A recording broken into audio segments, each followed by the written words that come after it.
What's going on, you wild transgressors, you heathens, you sinners? Uncle Logan Myers and me, Henry Hill, are here today to bring you to the flock as we review Mike Flanagan's limited series on Netflix, Midnight Mass.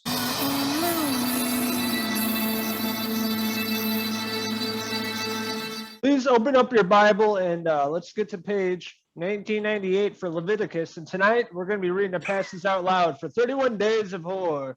And Mike Flanagan yet again returns with a really great and crafted horror piece here with a TV series of 7 episodes. We're familiar with his work.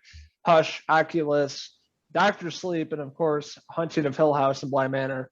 Mastermind behind all that. But this time he takes a different approach compared to the other series he's put out, and puts his own little John Carpenter, Stephen King twist on it, having to do with this island and 127 people that live there and all the craziness that ensues. It ensues really fast. We see Zach Gilford's character, Riley Flynn. We see him and a little bit of his backstory at the beginning. We see him as somebody who's gotten into a car wreck. He's sitting on the side of the road, kind of out of it, and he's looking over and he sees a girl laying in the road, bloody. You know, he's really disoriented. He doesn't know if she's dead or alive. She has blood oozing from her head. She's obviously dead to us, but he doesn't know yet because that's right. He got shit-faced and he got into a wreck. It's a DUI and he killed this young teenage girl. And this sets the story forward. We see Zach going through, he ends up having to go through prison. We see his family there in the courtroom. They have to watch him, be convicted. And he served some time, and we see him, finish out his sentence there and head back to Crockett Island to be, reunited with his parents. He was like a stockbroker. He was dealing in stocks, things that were outside the realm of, his parents were more working class. They didn't quite understand what he was doing. He grew up in the computer age like us. So, he had more access to things in the outside world, where this was a fishing community on Crockett Island. So he's heading back here to be with his parents. Yep, and that's when we're introduced to his family. We got Henry Thomas returning, no stranger to the Mike Flanagan universe. They, started out the show actually pretty old, and you see as the season progresses, he becomes younger, having to do with really the story, what's going on with this town. And his mom was Annie Flynn, played by Kristen Lehman. Bunch of really great characters they introduce. One of my favorite actresses in the Flanagan universe, Kate Siegel, which is his wife in real life. She always plays a unique and different character. This time around, she plays Erin Green, love interest of Riley, and they end up meeting up in the island later on in their life and trying to figure out what they've come across in their life and how they ended up back at home on the island where they try to get away from. Right. They pick up from where they left off. They knew each other, living on the island before this. So they have a backstory. Aaron is a teacher on the island. And like Mike Flanagan's works, he brings back, some of the people that we've seen from Haunting of Hill House and The Haunting of Bly Manor. He brings them back into the fold. We see characters that we've seen the actors that he's used before. Rahul Kohli plays Sheriff Hassan. You'll recognize him from Haunting of Bly Manor. He also brought back a few other people, like we mentioned, Henry Thomas. The big standout role for this series for me is played by Hamish Linklater. He plays Father Paul, this priest who comes to the island after the former Monsieur Pruitt leaves the island. We hear that he has some sort of medical condition and has to be, taken off island to seek care. So we had this young priest played by Hamish Linklater, who comes in, who really does a great job. He's really believable in the role as this priest. He really has the cadence and he really feels like a legit priest coming in and bringing everybody to mass on this small island.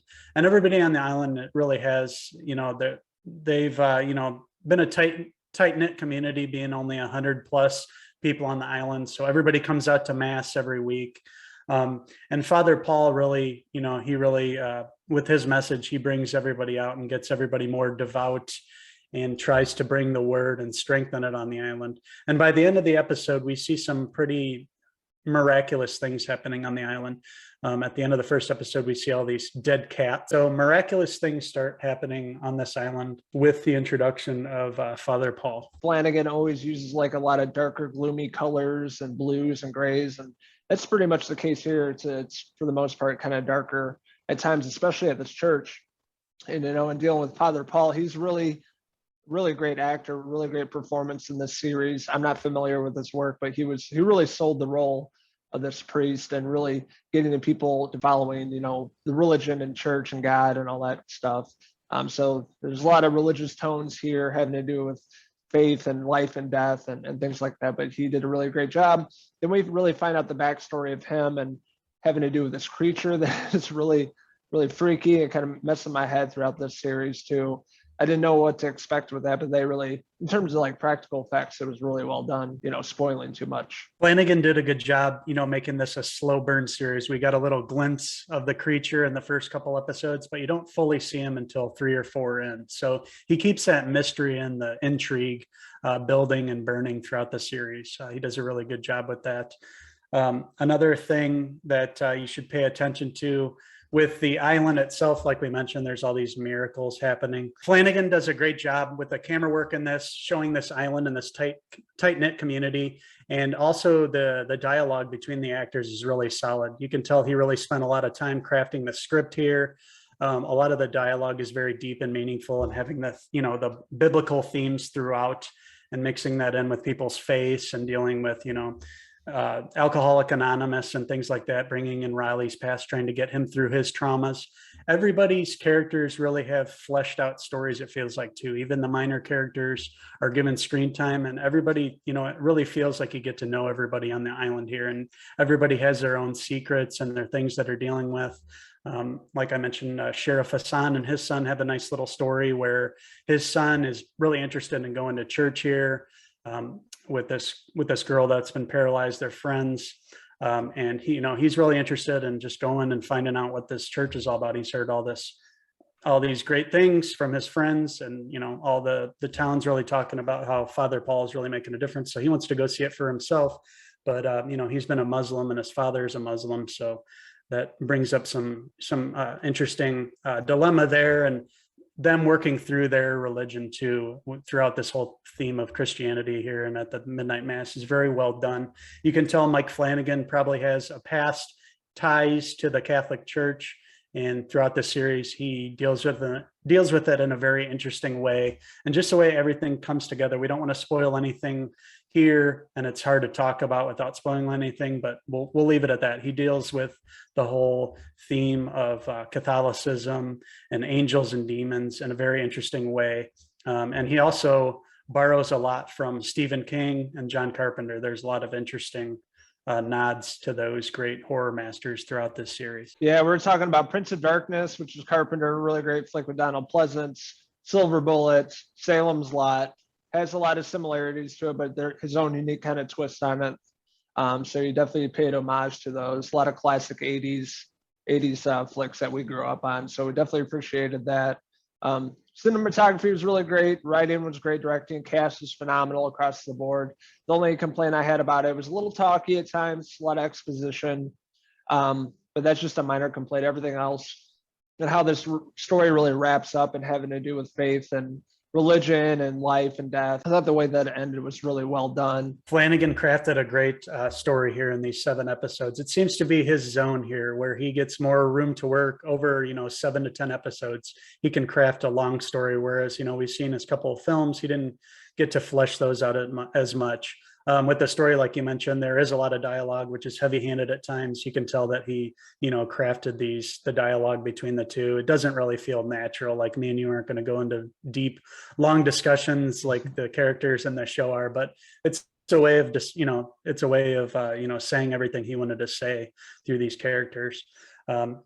Everybody does a great job. All the acting is top notch, I must say. Even the kids on the show, everybody from the town drunk, Joe Colley, really well done.